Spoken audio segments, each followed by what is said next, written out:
Just be aware, if there's a porn picture, we all get to see it. It's huge. No. It is a porn picture. The Cracked Cauldron is a podcast hosted by Ed Bolden-Greer and Jacob A. Garner. In each episode, Ed and Jacob will have free-flowing conversations about life, culture, and personal growth.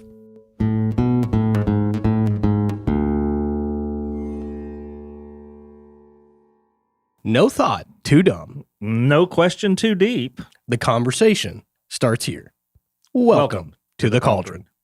Hey, Jacob, how you doing, man? Doing fantastic. It's cold as hell outside. It is very cold. I woke up this morning to 16 fucking degrees. No. I hate that so I much. hated it so bad. And there's snow and ice on the way. Yes. I legit moved to the south to stay warm, and for like sunshine, I did not sign up for these like 10-degree temperatures. Absolutely. Jacob, today in the studio, we have a very special guest. We're welcoming an author who moves between two different kinds of worlds with ease, let me say that, and grace. We are welcoming the enchanted A.J. Mason, known to many readers as A.J. Downey. Yeah. She writes with a voice that blends grit and grace, morphing it into something unmistakably her own. Her books pulse with lived experience. I have to admit, I didn't really read all of the books because she has so many. Yeah. But I have talked to people who have read them. I'm in the process. I'm almost done with reading Paranormal Regions, the East Tennessee edition, and waiting with bated breath for the Middle Tennessee edition. Oh, I've got some Middle Tennessee stuff with me to share for you today. So everyone, welcome A.J. Mason. She's an author who doesn't shy away from difficult terrain or difficult subjects. So the question, Jacob, that we want to find out and answer today is, who is A.J. Mason? We're on the case. We're on the case. And before we dive in, Jacob, how you been doing? Getting through the humdrum of the holidays. It feels like everything's finally starting to regulate. I don't know about you guys. The older I get, the more excited and I appreciate of January. 2026 has been the longest decade of my life, and it's still January. Oh my gosh. 2026 has been fairly great for me. I have been able to focus on getting tasks completed. And I know that my staff feels like I've abandoned them, but there's so many things that have to happen to close out 2025 and to bring in the new year that it's been a wild ride. I'm definitely just doing like a complete New Year's Day do-over with In Bulk. I absolutely understand that, because let me just say, 2025 kicked my ass. Yeah. I did not enjoy fun. it. It was not fun. Did anybody here have a good 2025? Our 2025 was pretty good in the first half, but the second half Ours got was rough. too. I'll say the last 2 months was okay of 2025. As far as work, it was the middle part that really sucked for us. Yeah, our beginning, the first quarter and the second quarter were probably the best, and then it just kind of started slowly going downhill. I can get that. So, Jacob, my friend, we're gonna play our game and see what AJ can do here. Oh god.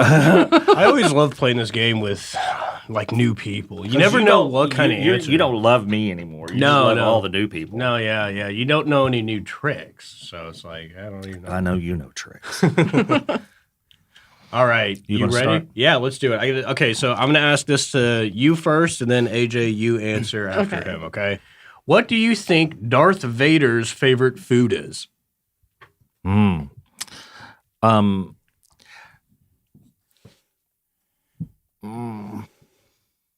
Tomatoes.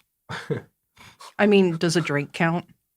Yeah. Then I'm gonna go with Tears of His Enemies. Oh, yeah. I could do that too. You guys really missed an opportunity for a bad joke. I think he likes artichokes. Oh, wow, yeah, that's Did you really bad. seriously just dad joke us? Yeah. We will do it a lot. Welcome to the show. I don't know what to tell you. Welcome to the cauldron. Okay, I'll go next. This is animals, and I have my answer on this. Okay. It's going to be probably a hot take.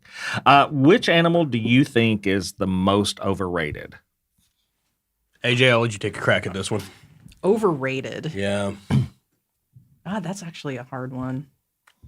For What is the most overrated animal? Like, you've got a classic overthinker, so this could take a while. I'll take a crack first, all right? I'm just going to go out and say this. Cats. I hate to say it. Hot Okay, take. I'm going to kick you under the... That's fair. Hot take. I think that they're a tad bit overrated. I think the good ones make up for the bad ones in everybody's opinion. And they just blanket statements say all cats are awesome when they're not. All cats are awesome. I've got my answer. I'm going to have to put you in timeout for like 5 minutes. That's what I said. So I can't believe in like the first like 5 seconds of your show, I'm going to have to put you in timeout for 5 he minutes. stays but in that's- timeout. That's where we're at. Okay, here's my answer. Ferrets. Oh, You know, those- honestly, that did cross my mind, and I think you're right. I really do. I think I that's don't- the correct answer. No. Nobody likes those stinky little No. bastards. I mean, Like- there some people do because they sell a lot, but no. They're weird. the they're weird. first animal that came to mind, and I don't know why, was the platypus. But they're That's okay. Hold on. Okay, so I'm But gonna they're put not you. overrated because they're venomous. Yeah. I'm gonna reverse Uno card you. You're in timeout too because the platypus is amazing. I have. Okay. You go. Okay.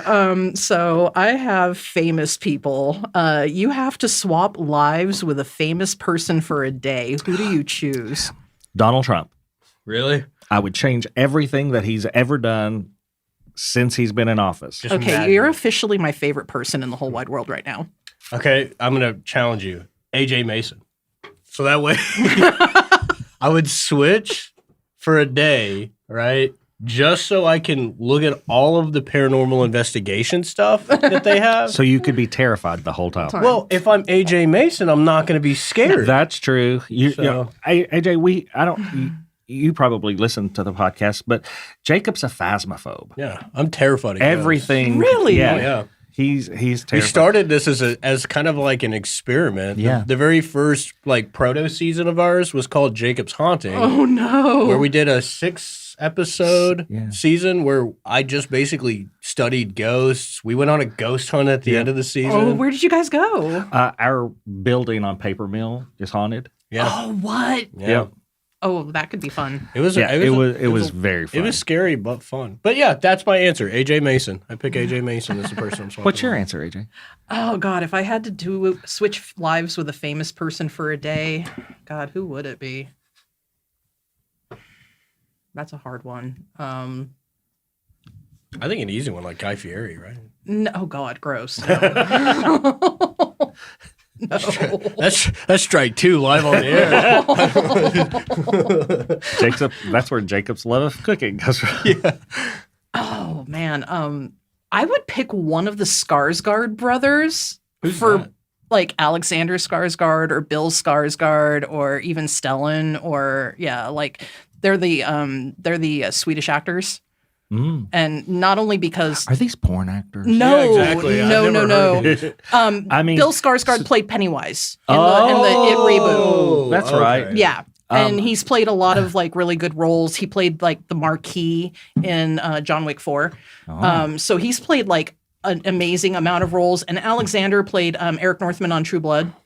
Oh, And okay. he just recently did a movie that I can't wait for it to hit America. I don't know if it's hit America yet, but he actually like deep dived and got immersive into biker leather daddy culture. So Dude, really? so he's like he hits all of my like paranormal points. I don't and, know like- if you've noticed, but I'm really a biker daddy in leather. Dude, tell him about Or that. not. It was Dude, like he seriously did a gave movie me. where he was like the sub of like this biker biker leather daddy and like really deep dove like the biker leather daddy BDSM sub community. And it's like, I'm just fascinated with how he got into that. And he literally has no fucks to give. And I'm like, I stand you. Sounds like he had a few. Yep. I wonder where that biker chick I like how comes from. I like how your guess is, are they porn stars? Wasn't too far off. Okay, I got one. This one's for objects. Okay. Name an object you hate walking into, tripping over, or stepping on. Oh, that's an easy one. Legos. Yeah, see, I thought about that. When I was a little kid, I got a jack, like a metal jack, you know, like Stuck in your with foot. the ball and everything. No. I stepped on it and they had to pull it out. Oh no, that's terrible. So that was my answer. I got jacked up by that thing. Wow. I think that my answer is going to be shoes. But you step on a shoe. No, I mean Every day you're tripping wearing them. over. Yes, but I You mean like stepping on a shoe that is not on your foot? not on my foot or tripping over. So we have this. I have never. Let me just dive into it. Sorry, Jared. So I'm normally the person who goes from the front door to the bedroom. I take off all of my work clothes or whatever. I put my shoes up in the closet. Okay. And then she's here showing pornographic pictures to Jacob and not me. No, he mentioned that he was scared of ghosts, Oh. and so I'm just showing him like one of the best ghost photos I ever caught. Well, just be aware if there's a porn picture, we all get to see it. It's huge. It is a porn picture. No, it's a ghost. It's a ghost. So that's always been my habit. I put my stuff away. That way it's not laying all over the place. And when Jared and I started dating, his family evidently takes their shoes off at the front door. Oh no. Okay. Well, you're of Asian descent, Jacob. I've got it live on record. Finally, Ed admits that I'm Asian. All right. You're Lasian. Delation. You're Lasian. I'll take that. That's yeah. the Loudon. No, the Loudon Asian. Lazy Lasian. I didn't say anything about lazy. That's kind of where my brain went at first. So No, Jacob, there is nothing lazy about you. Thank you. All right. So yeah, I sometimes trip over shoes and can't get through the door and hang up my keys and stuff like that. So I'm going to say shoes. I know that's boring, but I'm honest. What about you? You said Legos, right? Legos. They do hurt so bad. So bad. And the ones, the little tiny square ones. Are like the worst. Yeah. I went back when I was nursing, they had a kid, like a 12-year-old kid, that had one of those embedded in his foot. Yeah. I don't doubt it, man. So, Like I would rather walk barefoot across broken glass than deal with a field of Legos. it's horrible. Okay. This one is about numbers. Okay. And just, AJ, so you're aware, massage therapist don't math well. I don't math well. That's why I'm a writer. Me too. Same. How many boxes of cereal do you have in your kitchen cupboard right now? Technically none. And the reason that it's none is we don't keep the boxes. We Yeah, leave them in the case. So I was going to say, I was wondering, like, how is there a technicality? yeah, well, I have the same technicality. I was going to say the same thing. I have 4 different kinds of cereal sitting on the refrigerator in cereal bins. Yeah, we have two. So Me, 0. I mean, my typical breakfast you're a cereal eater. used to be, but now what I am mainly, I get farm fresh eggs from my grandma now, and I eat sourdough toast and eggs. Shout out to Grandma, who will never hear this podcast. Love you, Grandma, even though you'll never find this. She's 83. But she will the never- real question is, are they good cereals? Well, they're not sugary cereals. Is the Oh, thing. see, like we have honeycomb and golden grams. Those are both excellent, I love those. excellent cereals, but I don't eat sugar anymore. I have to behave myself. That's like my one thing. And Dr. Garrett, if you're listening, no, you're not. What was that one? You just remind me. What was that one cereal? It's like Honey Smacks or something like Honey that. Smacks oh, yeah. with the little frog. God, Yeah. Smack 'em the Frog. I used to love those. Anyway, sorry. That's not your favorite cereal, though. No, it's definitely not. So, just so you're aware, we've been planning this for a couple weeks now. AJ came in a couple weeks ago to sit down for a pre-interview, pre-conference type thing for the podcast, and then I went away, and Jacob and I have been working on some finely tuned questions to ask you. Indeed, we have. All right. so- So, what is your social security number? If you could just list your social security number, all digits credit in card, order. front and back, please. I do believe it's 53294. Go fuck yourself. Oh, okay. I was like, for a second there, I was like, okay, Nick, we're gonna have to cut We're this. gonna have to really edit this out, Nick. So just for the listeners, okay. You've heard us allude to it, but AJ Mason is actually the infamous AJ Downey. I don't know if I would go that far. I'm going that far. A lot of people that I talk to know AJ Downey. Really? Yes. So we're going to be interviewing both of these. I'm going to call them characters. I mean, you're not far off. Like, I have severe social anxiety, and so no joke. Like, when I'm AJ Mason or AJ Downey, I am legit 100% putting on a performance. So I get it. And so for the listeners that don't know, AJ Downey writes, and I'm going to use my terminology. I've read it a couple places, but biker chick romances. Not biker chick romances. I definitely write biker smut or AKA biker porn. So, but it's so funny. I actually like gobsmacked a drag queen at drag queen bingo here in Knoxville because they got me up there because I won bingo, and she was like, "What's your name?" And I'm like, "AJ, what do you do for a living, AJ?" "I write porn." And they were just like, "I don't know what to do with that." So if I said a name, would you remember the name? Possibly. Okay. So was it Aunt Mabel? Yes, it was. Okay. I'm going to talk real briefly about the state of Tennessee and our state legislature, since you brought drag queens up. I would love to talk about this subject. I'm just going to say it deeply saddens me that we even have to talk about this. But the House passed Yeah, I saw a bill that would essentially make doing drag the same as being an escort. Yeah. that. And so obviously we're fighting this. We shouldn't have to. No. It's a distraction. It is probably not going to pass the state Senate. It's gone before them before and it didn't pass. Mm-hmm. If it does, it will be shot down. The ACLU will pick up that case faster than, Man. and it's just going to cost Tennessee citizens money. Yeah. The big thing about it is no Tennessee citizen, I can't say no, but most Tennessee citizens don't give a shit. No, they don't. They're not out here, drag queens are not out here harming the public. I'm sorry, but I am that asshole that is on Facebook and like on the like news, and every single time it comes up that it is a youth pastor or a teacher always. or a pastor or a coach, I'm like, oh, so not a drag queen then. Yeah, not a drag queen. I post that all the time. And for the listeners that wonder why this is such a big deal, for just a very simple reason. If you are in a career or a profession where if you are listed as an escort or a sex worker, you can no longer pursue that career.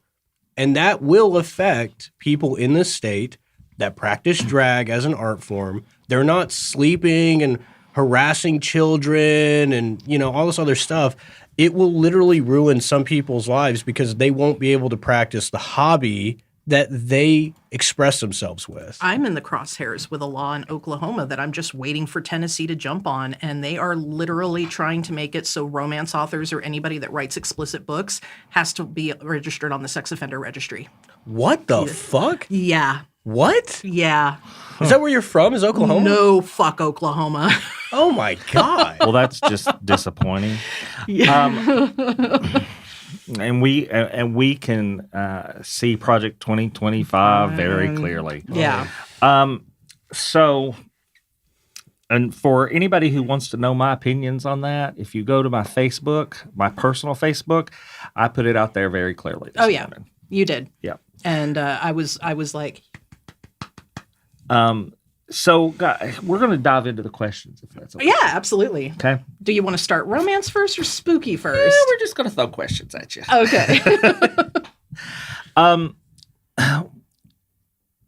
Tell me what the first Tennessee-based haunting or paranormal story, however you want to answer the question, what was that first caught your attention? The first one that I heard about that I'm like, I got to go check this one out for myself was the story about Drummond Bridge in Briceville, Tennessee.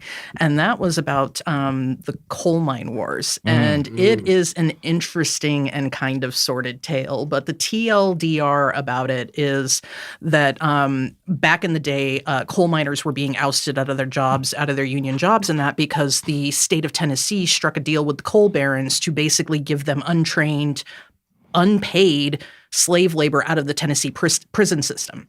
And so a lot of people don't realize that the whole redneck actually came out of the coal mine wars. And how that happened was they would wear red scarves around their necks when they started protesting and going at it. Well, there's this unfortunate soul named Richard Drummond, and I believe he was 19 at the time, or maybe in his early 20s, that when the first real battle of the coal mine war came out, they arrested him for murdering one of the Tennessee militia, except they didn't even try him. They hung him. They lynched him off of Drummond Bridge.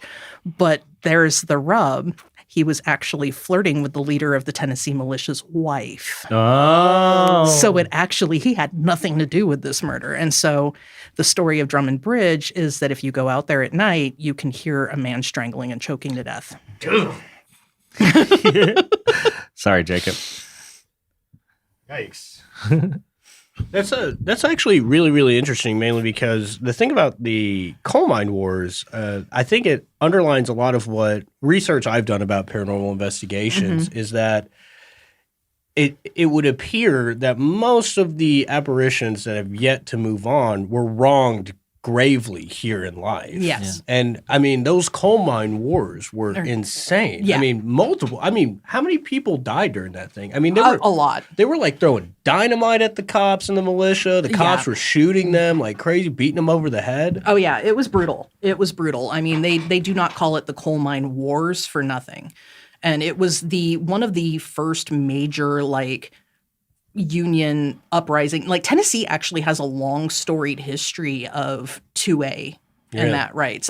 The biggest 2A that ever happened here in Athens, Tennessee. There's no ghost stories surrounding it, but literally post World War II, the entire town took up arms against their tyrannical local government. I've actually read about this. I have a book on Tennessee history, and they basically go into, what was it? They loaded up all their guns, walked into the town hall, got the sheriff and everybody, and basically just arrested them or something. Yeah, they basically placed them all under citizen's arrest and basically rose up against. And it's we have a story. We actually have a history of this in this area, and the fact that 2A has actually entered the chat is kind of a claim to fame of Tennessee that not a lot of people know about.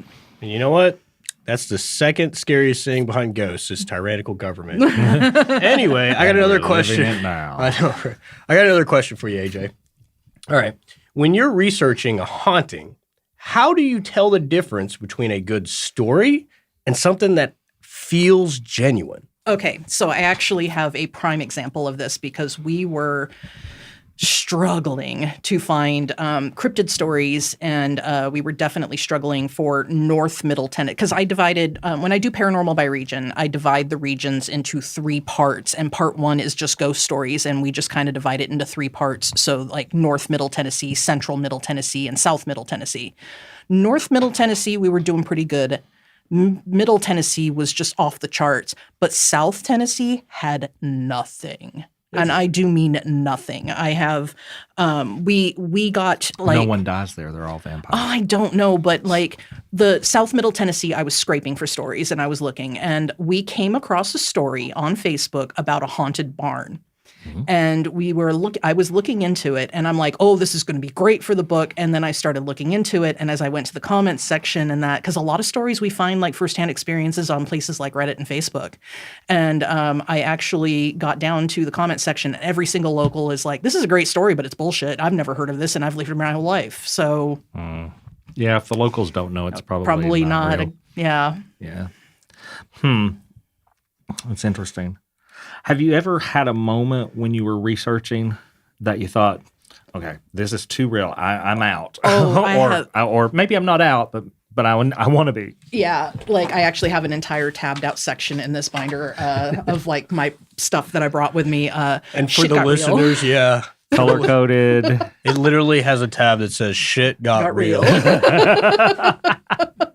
So what happened was Matt and I were working on Paranormal by Region East Tennessee edition. Now tell the listeners who Matt is. Matt is my co-author. He lives in South Georgia, and he, like me, is kind of like, we're benched from running around and investigating due to injury right now. So we mostly have downshifted into storytelling. Okay.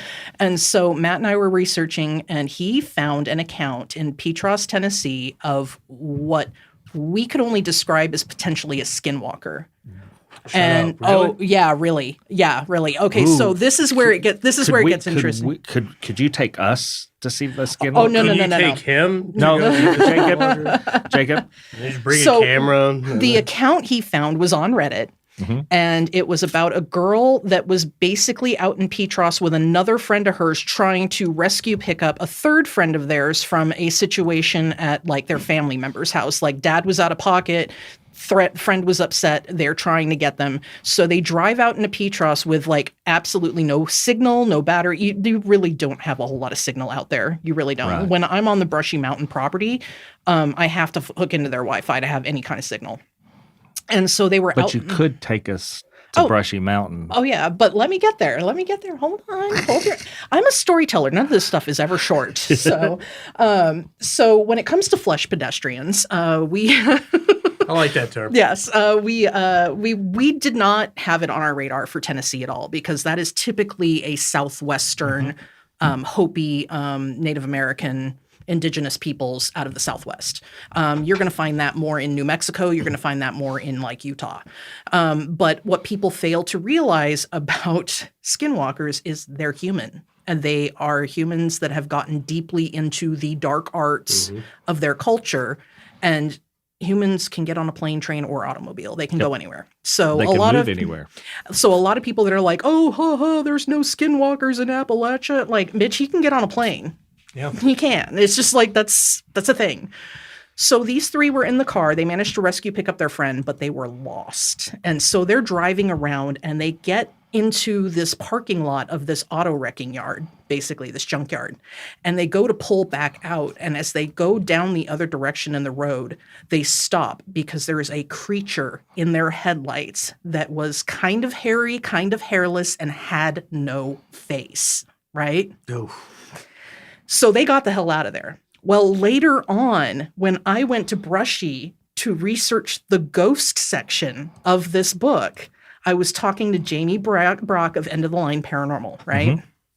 And she tells me about how she was on the 2nd or 3rd floor of the prison where the auditorium is, and how she was turned to go down a hall, and there was some kind of creature with elongated arms that had no face.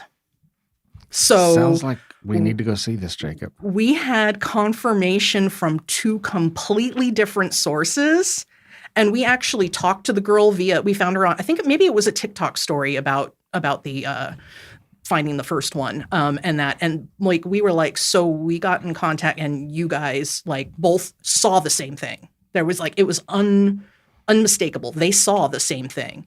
And they were both in Petros, just different parts of Petros when they saw it. So that's probably the most holy shit just got real. So, Man. Jacob, you've turned a little pale there. Well, for the listeners, was it last season or the season before? We did an episode on skinwalkers, right? And I had done a lot of research, but then interestingly enough, I met somebody online who claimed that they lived on a Hopi reservation in the Southwest and that they had an experience with a skinwalker with their uncle. We did a little bit of an email correspondence. We masked his name, obviously, because he wanted that privacy. But he even sent me a picture of him and his uncle and their farm, outside in front of a sign that said, this is an official Hopi reservation or whatever, to verify who he said he was. And we read his account online, and a lot of it kind of syncs up exactly with what Well, A.J. Mason's here's the saying. thing that really got Matt. Matt used to live in the hills of South Dakota. Oh, Yeah. And one night he and his fiance were out in the woods, and they were on like this like wooded area, and he saw the same thing, and he knows what he saw. And it matched this description. And so even Matt was like, holy shit about this. Okay, well, on that note, I, unrelated, have to go use the bathroom. So let's take a quick break, and when we come back, we're going to hit some more questions with A.J. Mason. Somebody bring him his brown pants. The Ravensvale Virtual Book Club is calling all brave souls who think reading horror alone in the dark is a good idea. The third Wednesday of every month at 6 p.m. Eastern, this merry band of book-loving weirdos gathers on Zoom to dissect gothic nightmares, supernatural chaos, and the occasional, why did I read that before bed moment? Meetings run up to 90 minutes, long enough to bond, short enough to avoid summoning anything accidentally. All intentional summons may apply. Expect lively discussions, surprise guest drop-ins, and a community that thrives on goosebumps. To join the madness, visit ravensvale.com, remember, that's VAIL, and click Book Club for all the details and the full 2026 schedule. Bring your curiosity and maybe a nightlight. Remember, what happens in Book Club stays in Book Club.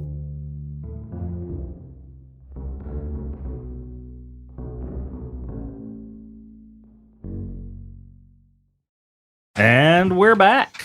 All We're right. back in the studio. Needed that. You okay, Jacob? Yeah, I'm fine now, yeah. I saw you got a shot of tequila back there. Yeah, well, I mean, I got to steady my hand. All right, so I got you and I had talked about this earlier, a little bit off air, but then also at the beginning of the episode. So I think that it's really relevant.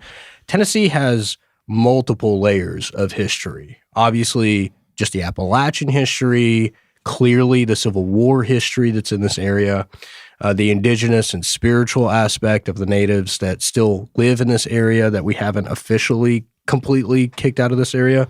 So I'm really curious, in your opinion, what layer do you find to be the most haunted and why? So I'm really glad you asked this question because my next tab is Holy Fucking Civil War. I love the organization. So there is so much Civil War history and Civil War hauntings in both East, Middle, and West Tennessee. I don't think I can I can't get through them all.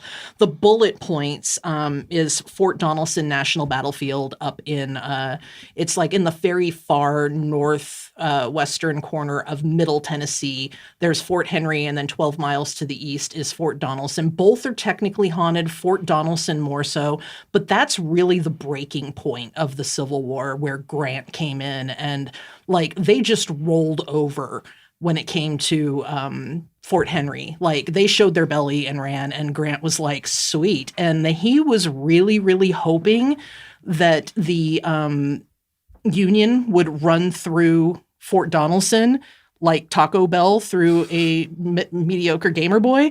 But that is not what happened. So what he ended up doing was they expected him to come down the river, and he didn't. He went 12 miles overland from Henry to Donelson and basically came up on their backs. And so they ended up surrendering in that, but Donelson ended up seeing fighting, and that's where it kind of really tipped off. And then they moved down toward Shiloh after that.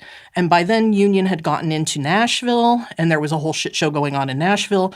And then we have Murfreesboro. And I kind of wanted to focus on this one because in Murfreesboro, did you know that we have a headless horseman? Mm-hmm. I did not. This is news to me. Okay.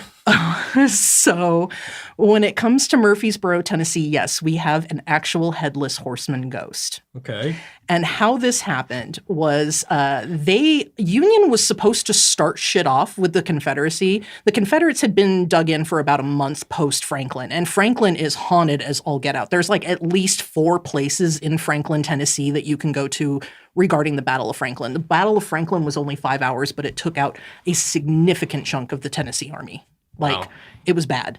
There was one aside about Carton Plantation where after everything, it was being used as a Union hospital, and somebody actually wrote their last will and testament in their own blood in one of their library books. What the fuck? Oh, yeah. So, I take that back. That wasn't Carton. That was actually Fairview Plantation, Isaac Franklin Plantation. But yeah, somebody actually wrote in their own blood their last will and testament in one of their library books. Damn. That was part of the Isaac. Yeah. So Franklin was bad. And if that wasn't bad enough, they ended up running south and ended up hanging out in Murfreesboro. And here comes the Union. And the Union was supposed to get into their shit on December 30th. Well, the attack never came. So the Confederates, they turned around and are like, bitch, fine, we'll do this. And so on December 31st at dawn, the Confederates started shit with the Union. And it was actually a jackpot move on their part because they ended up getting into the east. They basically ended up getting into the right flank of the, I think it was the right, of the Union, and they ended up cutting off their ammunition supplies because they took the railroad that ran through there. Oh. And so by 11 in the morning, the Union ran out of bullets. Holy shit. And because Rosecrans, the general, and a couple of the other brigadier generals like Hazen and that, they weren't pussies about it. They were like, fix bayonets and start bashing their fucking heads in, if that's what it takes. And so it was bloody at Murfreesboro. There are 2 haunted locations at Murfreesboro, and they have the charming names of the Slaughter Pen and Hell's Half Acre. Well, that brings up a question I have. I've done paranormal stuff a lot of my life. I won't say recently, but a lot of my life. And there's all different kinds of theories, right?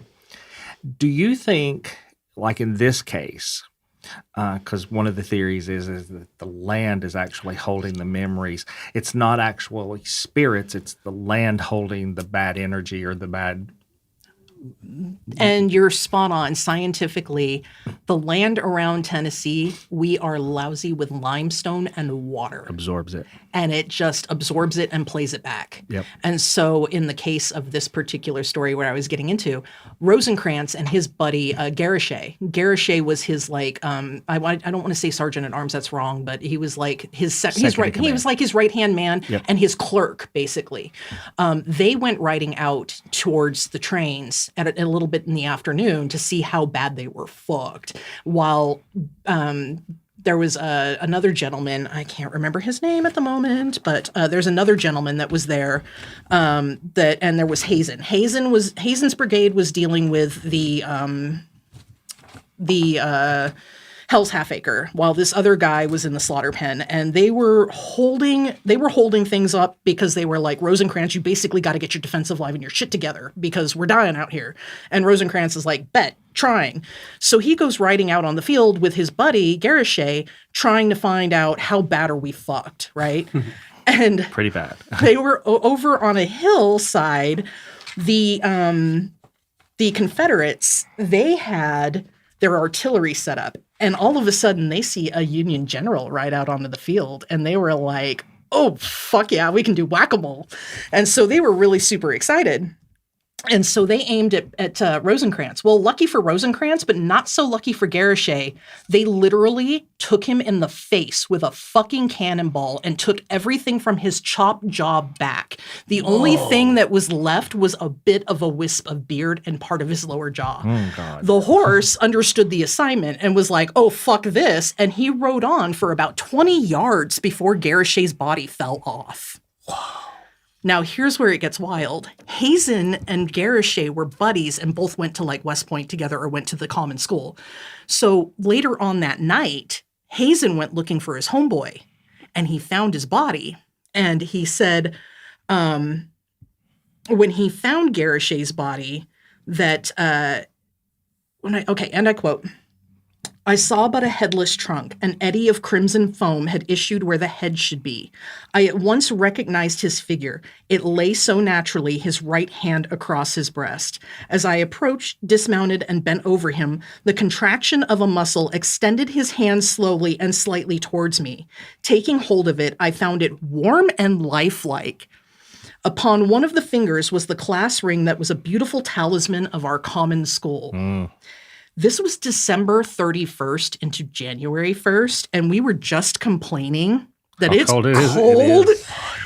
And I said, I know that folks love to think the South is warm all winter long, but the northernmost southern states do in fact have a winter and have winter temperature to the tune of being in the 50s during the day and the 30s to the 20s late at night. Yep. By the time Hazen found Garochet's dead body, it had been hours. Hours and hours. I mean, we're talking like easily 4 to 6 hours. So medically, how? well, it depends. If the brain stem and the brain were still, but probably not. I'm trying to medically, right? Yeah, right. Oh. So it's the contraction of muscle you could possibly explain on rigor mortis, but the lifelike and warm to the touch. Yeah. Even if you were alive and you were outside in the elements for that long, you would still be somewhat cold to the touch, even if you were alive. So, I mean, this is really fascinating, and I just want to say one thing. Scared him to death. Yeah, I mean, this shit's pretty whack. But like one thing that I find really interesting, and I don't know why I didn't think about this, is that not only are you, I would dare say, like a subject matter expert in like paranormal stuff, but by and large, you kind of have to be like a Civil War aficionado as well. I've been really getting into the Civil War because of this. Like, not even gonna lie. I am just so impressed that she knows all of these generals' names, knows where these battlefields are at, where these forts are at. And I think it kind of highlights back to the question that I asked. In your opinion, do you think that the reason why there's so many apparitions and spirits from the Civil War, what do you think is really causing that, in your opinion? When it comes to the amount of violence, trauma, death, and the lingering trauma beyond even these battles. I mean, these bodies laid out in the field for years and were skeletal remains before they got buried in some cases. Whoa, they have been disinterred and reinterred several times. A bunch of them have commonly probably been misidentified. There's a lot of unknown soldiers. When it comes to all of that and like just the trauma bundle that all of it is, like which gets to the next point is I was saying that South Middle Tennessee, I could barely scrape up 6 stories for across the whole area, but it is very, very close because Shiloh, Tennessee, and that battle, which was arguably one of the absolute worst of the Civil War, is right on the edge of Middle and West Tennessee. And I literally feel like Shiloh and the events at Shiloh were like a spiritual bomb going off to the point where it sucked all the spiritual oxygen out of the room. And that's why South Middle Tennessee is not that haunted, because all of that is concentrated in Shiloh. Yeah. Yikes. So I guess I do have a question for you that's tangentially related. Okay. So You said the word right. I said it right. Thank you. What made you decide that some stories needed a different name? And what does A.J. Mason allow you to do that A.J. Downey doesn't? And before you answer that question, I've got an add-on to that. Okay. So... Well, hold on. While you're answering that, think about this and add this in, because this is going to be a long question. I want you to answer his question. What's the weirdest Google search you've ever done for research on a story that would absolutely confuse your FBI agent? Oh my God. Okay, so that answer is going to be hilarious. But when it came to A.J. Downey versus A.J. Mason, I realized a long time ago, because I also have a third pen name that's not well known, that is Timber Phillips, and it's paranormal romance. I really niched myself with A.J. Downey into biker romance. Like, that's what that fan base wants. They want my bikers, and it's fine. And then I do have those readers that are like, you could write the fucking phone book and I would read it. I would read your goddamn grocery list, which I'm like, I love you so much for that. But I definitely realized fairly early on that when it came to writing romance, and that was what they wanted. They wanted the biker stuff. They weren't so much interested in the paranormal romance stuff. And the paranormal romance stuff is where I started kind of branching out and giving myself a break from the biker stuff, because the biker stuff can get pretty heavy. Yeah. So you've got enough murder, mayhem, everything else. So I was doing paranormal stuff to kind of relax. And then I just got into, any true crime girly naturally evolves. But the ghost stuff has always been a passion of mine. Like, I had to hang it up in 2009 because I broke my back in 2 places. And yeah, I got in a car accident, and I just am not physically able to do the running around stuff that I used to do. And so I kind of hung it up in 2009 after I got injured. And I realized probably 2 or 3 years ago, with the advent of TikTok, and I finally I got bullied into like starting a channel and that, hey, I have an opportunity to tell these ghost stories. And I wanted to keep that separate from A.J. Downey, because if I learned anything from being A.J. Downey for the last decade, it was that I made a grave error in keeping that pen name being my real name. I ended up with a cyber stalker who made my life a living hell for a few years. Man. Yeah, because Jacob's had a lot of stalkers.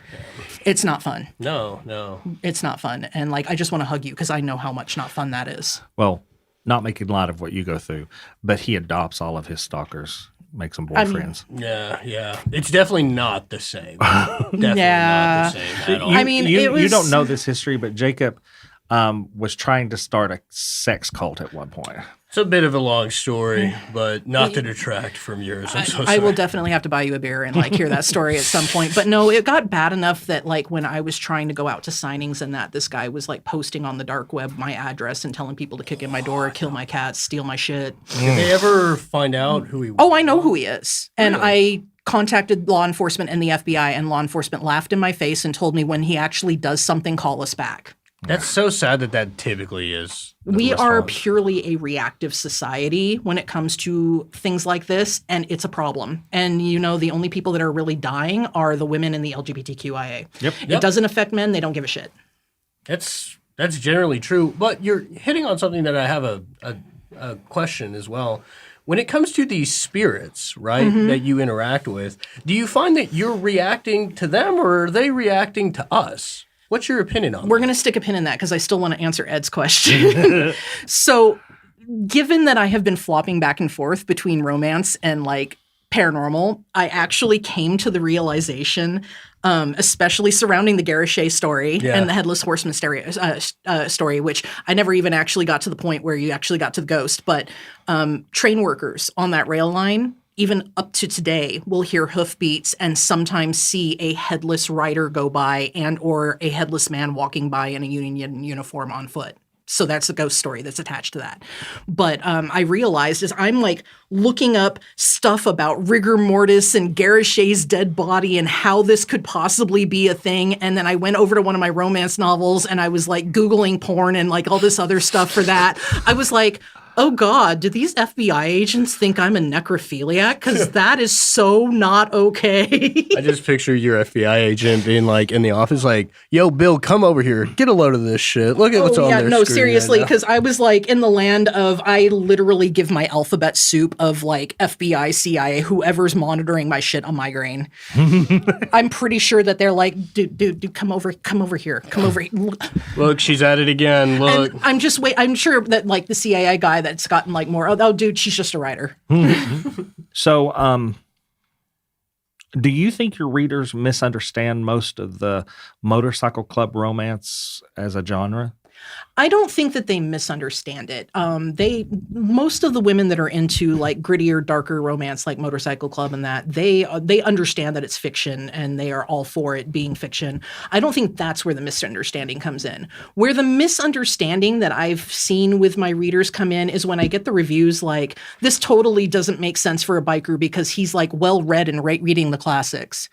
And it's like, LOL, what? He's a biker, not a moron. Yeah. Like, and so I've had those reviews where like, this is totally atypical biker behavior. Well, exactly how are bikers supposed to behave? They're bikers. They do what they want.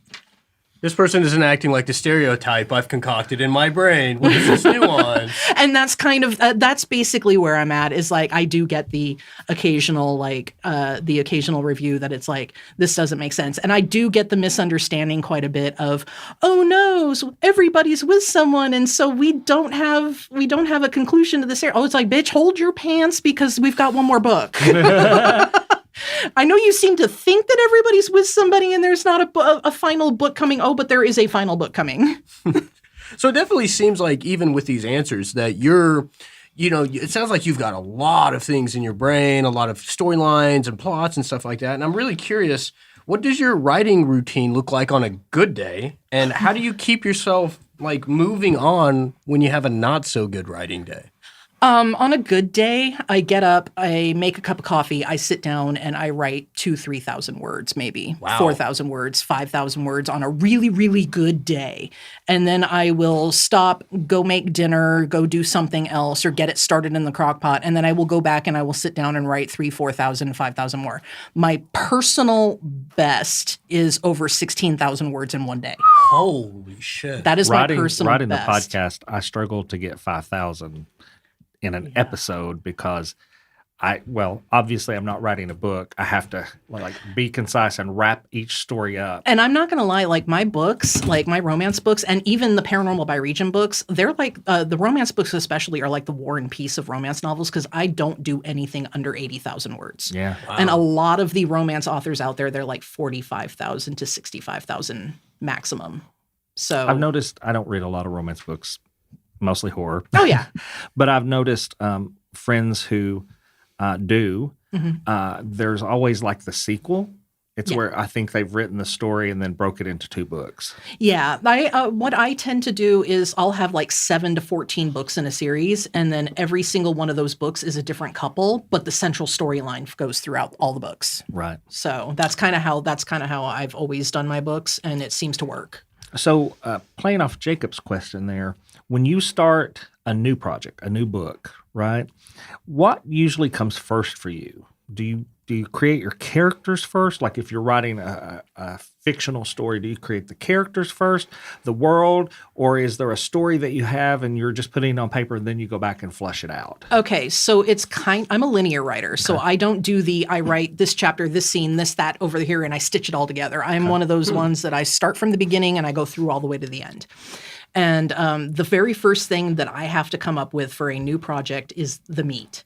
And I find the meat in so many weird places. Did you see Jacob's face when you said that? No, I did not. I was like, oh. Yeah, so like they have to meet. And so that's where I start things. M-E-E-T. Oh, yeah. Jacob thought you meant the M-E-A-T. You will find that his mind is sometimes in the gutter. Given the genre of book, she's like, we got to find the meat. I'm like, okay, get straight to the point. I like that. I mean... That too. I do have a couple characters that are like, can you give me 10 inches? And they're like, no, I'm not going to fold myself in half for anyone. But but no, the meeting, like how they get together. And so prime example, I find them in the weirdest places. And my best friend and I send them back and forth. So she writes baseball romance. I write biker romance. And we've actually had a few crossovers, and it's a lot of fun. Awesome. She's had stories where my bikers have been like at a place where their couple goes, and I've had stories where it's kind of gone ships passing in the night or whatever, but or they go to her baseball game or her character's baseball game or whatever, but mostly it has to start with the meeting, and we find those everywhere from Facebook posts to Reddit posts to she sent me like the one that I'm working on right now, she sent me off of a Twitter post where the girl was like, I'm new to the area. I was at this place and I happen to look, I'm trying to write my goals and I look up and there's this guy at the bar and he is just staring at me. And before I know it, he's sitting across from me, asking me all these questions like we've known each other our entire lives. He gets up, writes something down on a napkin, gets up, puts down $100 bill to pay for my meal and leaves. And in the note, it wasn't his phone number. It was same place, same time next Friday. Dude, that's a baller move. Right? That's a good plot line. Move. I mean, that is quintessential a biker would do that. I had one biker where he actually got into reading romance novels because it was the only thing available to him at the hospital after he was in a motorcycle accident. He got taken out by a dump truck. And that's ended up being his road name. They started calling him Dump Truck after that. That's so fucked up. And he's such a big dude. He's like 6'7". And he happens to be at the Barnes & Noble. And the girl behind him in line was hot. And she happened to have a book that he had already read. And so he got up to the counter before her, bought her book for her, turned around, put his number inside the book and handed it to her and said, "Your book's paid for," and walked out. And she called him and they went out for coffee. I'm really I like that. I love this. I'm really curious, though. How do you handle the moments when the story you're writing refuses to cooperate with your outline or your kind of plans? All I really have to say is ask my readers about Tic Tac. They've been asking for him for like probably 5-6 years now, and he's just not ready. Who's Tic Tac is one of my characters where his love interest actually died by OD. In one of the last books, and he's got a new love interest, and I have their story all mapped out, but he's just not cooperating. So he's just not ready. So it's a previous character that you'll be reoccurring. Yep. I got you. And everybody wants that story. I have people that are literally beating down the doors like the barbarians at the gates that they want Tic Tac's story, and I just can't make him go. So you're definitely of the opinion of when it's time. Oh, yeah. He'll You let me never know. try to force anything. No. I tried that once, and I ended up finishing a couple of books pretty much back to back. I got 3/4 of the way through the next book, and I had to go back and rip out like 60K of the previous book and rewrite it. And I never want to do that again. I can relate to that. Because a character threw me a curveball in that subsequent book. Wow. So, people who have read your romance novels often say that there's like subtext of social commentary. Yeah. Okay. Do you find yourself returning to certain themes or questions that you write into your storylines? So, like, it's so interesting because I catch flack from both sides of the aisle because all of my characters are they're their own person and they have their own political bent and their own political beliefs. So I have one series where they were in a blue city and they were all police and first responders and actually genuinely good guys, but they were a motorcycle club of police, firefighter, lawyers, paramedics, and that was their thing. And they had some very strong opinions about immigration and how it was negatively impacting their job, that immigrants and that were afraid to call the police. Mm-hmm. And that was back several years ago before all of what we are currently seeing started. It was during Donald Trump's first term. And I had conservatives in the reviews that were like, I can do without your political commentary. But on the flip side, my other grittier story, I had the character bitching about Obamacare and how it wasn't helping. And then I had a bunch of reviews that were like, I don't like your political commentary. Well, Obamacare certainly helps me. Just going to say. It just wasn't helping him out, really. Yeah. It was, so it's like, it's both sides of the fence. I try to really get into a character as in what they believe. It's not about what I believe. It's fiction. It's what they believe. Right. Just as a comment that, and I mean this as a compliment too, I think it's very interesting that similar to the way that you listen to kind of like spirits when you're on these kind of haunts and these experiments that you're doing, it also sounds like for your other genre of book, you're kind of like listening to these characters in a way. Oh, yeah. And Like, I they find definitely have a mind of their own. And I think that makes a way more immersive storytelling experience, that you are referring to these characters as if they were somebody outside of this room. Oh, yeah. Reaver does now. what Reaver wants, and everybody knows who I'm talking about. If they hear the word Reaver, that's like everybody's absolute favorite character, but he literally will do what he wants. So I'm really curious, based off of the previous little bit, you said that sometimes when you have characters write about more of a conservative-leaning political stance or vice versa, that you get some people that are a little pissed off at you. I'm wondering, how do you navigate feedback, both kind, helpful in nature, and then also the kind that stings a little bit? So some of it, it's like, when it comes to like my Facebook group, AJ Sacred Circle, where people can join and like just to keep up on everything, I completely banish political anything from that group. Hey, It it's smart. snuck in a little bit the other day because I've had to let my readers know, look, I'm struggling. Like creatively, I am struggling with what's going on in the world today. Yeah. I am struggling to make ends meet. I am struggling to make sure there's enough food on the table. I am struggling on just about every aspect.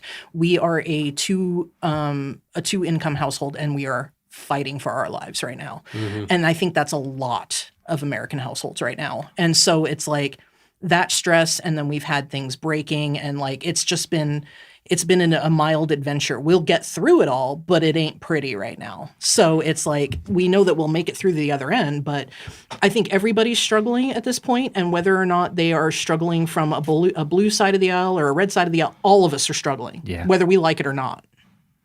I can definitely feel that. So, And so I just try to be conscientious of that. But when it comes to like my personal timeline, if they're out of pocket, I just delete them. I don't even say anything. I just delete them. That's fair. Yeah. And I do start fights. I do pick internet bitch fights a lot. I do. it's your side. I mean, I can't help it. Like I pick internet bitch fights quite a bit in the comments on like local news reports, especially. It's just like, Oh, let's go, Mark. how?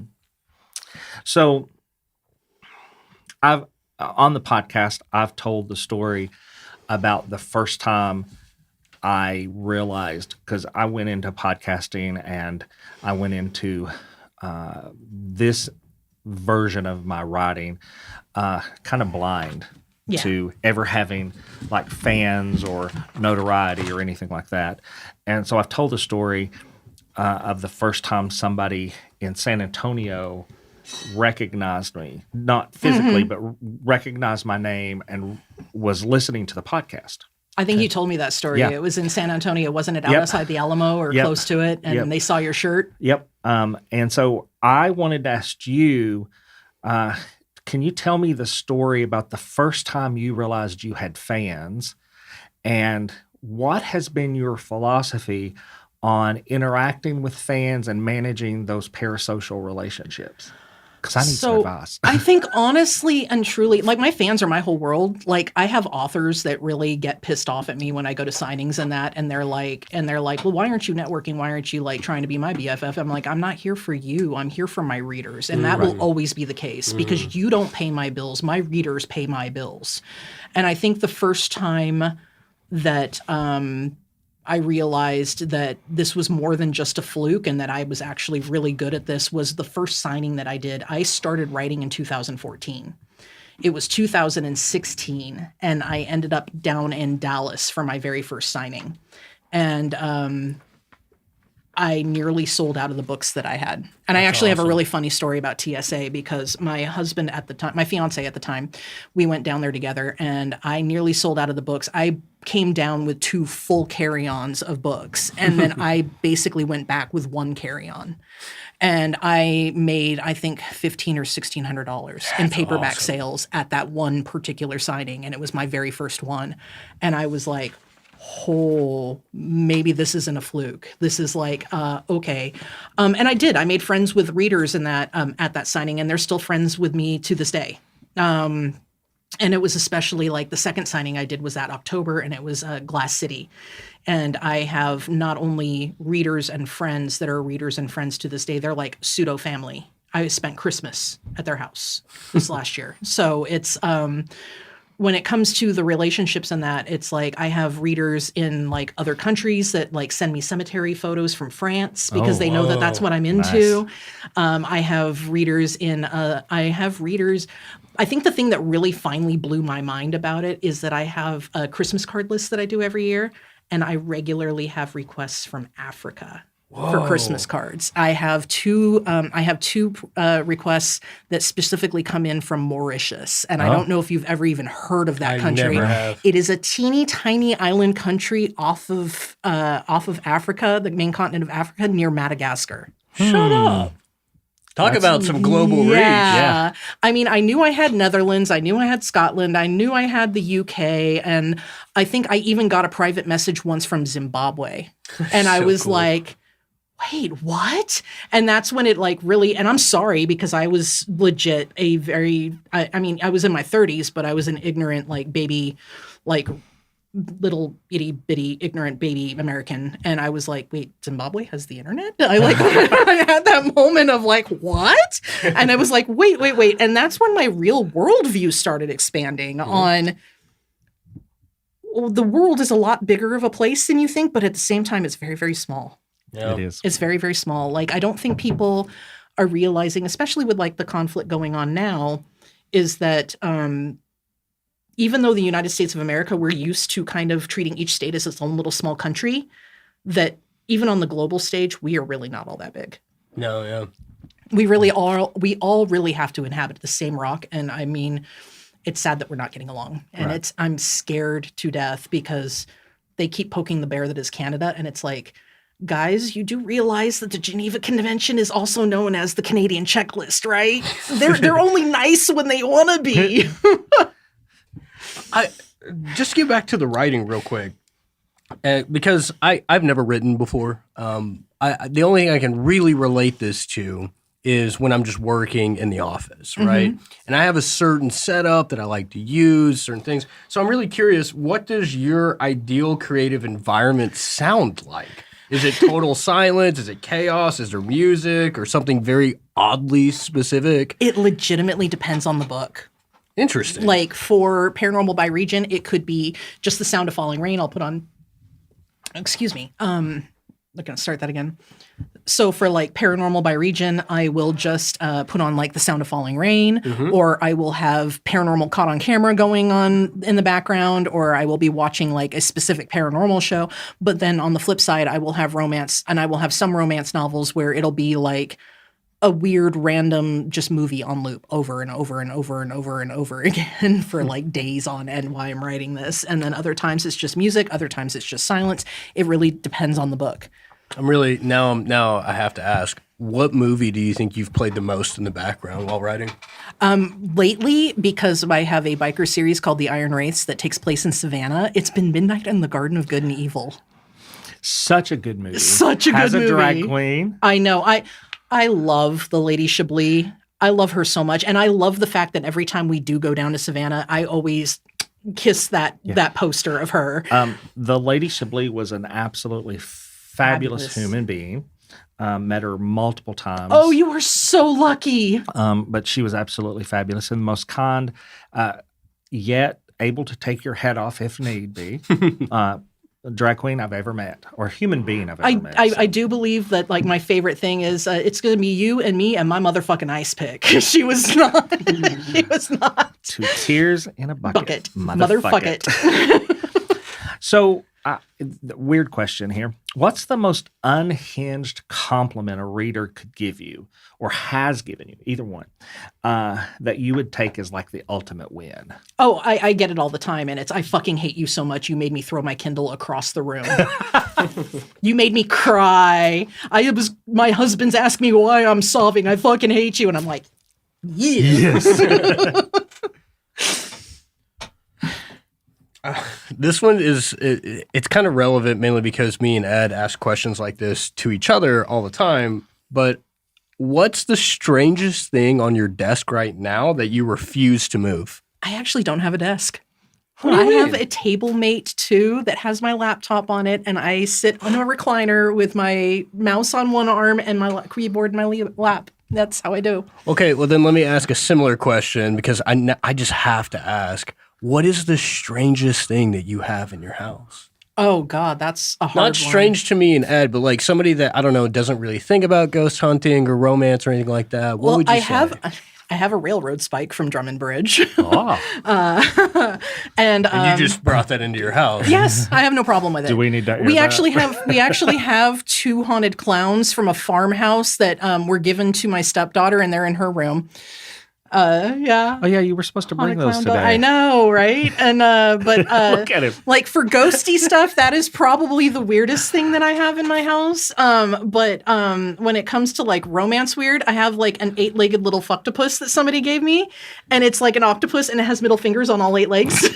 For a second, I didn't know which direction that was going. I didn't either. To be honest with you. I didn't either. I also have these 2 tiny Japanese figurines where it's a couple doing it, like out of the Kama Sutra that somebody gave me at random, and they're in my bookcase. And I have a little resin Dickosaurus. Huh. So before we get to the last question, I have a question. Thinking about your author personas, okay? And this is weird, but we asked a lot of weird questions. What theme song would you want playing every single time you walk in the room? Oh, that's a hard one. Like, it walked into the... See, I've picked out plenty of funeral songs, but I've never picked out... Now, this is going to kind of be your anthem walking into the room. You ever watch like the WWE? It's like when you hear the theme song, you know don't mind AJ me. Mason's I am like coming down the tunnel. legitimately looking at my... I'm going to have to go with Gillette and 20 Fingers Short Dick Man. Ah, Can it's I- a good song. I looked over at her phone screen. She has her... Because he's nosy like that. She has her Spotify, and the second song is literally just "Fuck Ice" by Chrissa Sparkles. Hey, I like it. Alrighty, AJ Mason. Last question. All right. Are you ready? I don't know that I've been ready for any of these. I mean, I was ready for the spooky. I brought a whole binder. I think we got plenty of spooky, which has been wonderful. I got to say, you're probably the most prepared guest we've ever had on the show. In terms, I've never had somebody bring in an actual binder with like. Can you just read real quick what the tabs So say? the first one is pretty mild. It was you were asking about what the first one I had in Tennessee, and so that was Drummond. And then you asked the question, "Shit got real." So that's shit got real. And then you were asking the question about what most haunted with its spiritual in Native American, Indigenous, or if it was Civil War, and it was holy fucking Civil War. Yeah. And then I have Shy Ono in case we had come across Shiloh. And then the question that you were asking about what do you think causes a haunting? It's the land, man. Yeah. I love that. All right, so last question. You ready? What's one final thought you want to say to our listeners and your fans? For your listeners, please and thank you. Go buy my books. I'm always looking for new readers, and that's how I make my living. So please go buy my books. Go check out soundparanormal.com or ajdowney.com. There's links to get to everything, and there's excerpts and blurbs and all the things you could possibly want. Beyond that, for my readers, thank you so much. I'm going to cry. Sorry. Thank you so much for believing in me enough that I can make a living at this and that I can do this, because physically, since that car accident, I have not been great. And I don't know that I could hold down a regular 9 to 5. Mm-hmm. I really don't. I mean, I could try, but I don't know that I would be able to do it without being in crippling pain. So the fact that you guys showed up for me and consistently stick with me and read my stuff in KU, which I'm so sorry, guys, that I'm having to pull everything out of KU because of Amazon. But the fact that you consistently buy my books and read my books when you can, I love you so much for it. And I don't think you guys realize how much I owe you. AJ, thank you for being here today. We've really enjoyed it. We could probably talk for another week. We will put all of the links to all of the ways to get to AJ in our show notes. Thank you. I appreciate that. We appreciate you for being here. And to our listeners, thank you all for listening in today. Jacob and I have a lot of plans for the rest of the season, and we're already planning for next season. Mm-hmm. And we just love you and appreciate you so much. So, yep, that's all we have to say. AJ, again, thank you so much for coming in. It's been such a blast talking to you. Thank you guys so much for having me. It really means a lot. All right, listeners, that's going to wrap it up for today's episode of the Cracked Cauldron. You know the deal. Follow us on all that good stuff. But again, AJ, thank you again so much. Cassidy, it was wonderful to meet you. Okay, guys. All right. See you later. Bye. Now, family, you adults have a few chores to do. Go on over to ravensvale.com and see about doing your chores on social media. Follow us on all the social media platforms that we've made available just for you folks. Like, listen, subscribe, and follow wherever you listen to podcasts. And if you don't mind, leave us a good rating and a kind comment. You can find The Cauldron on your favorite podcast platform. And again, make sure you hit that follow button to stay up to date with our latest episodes.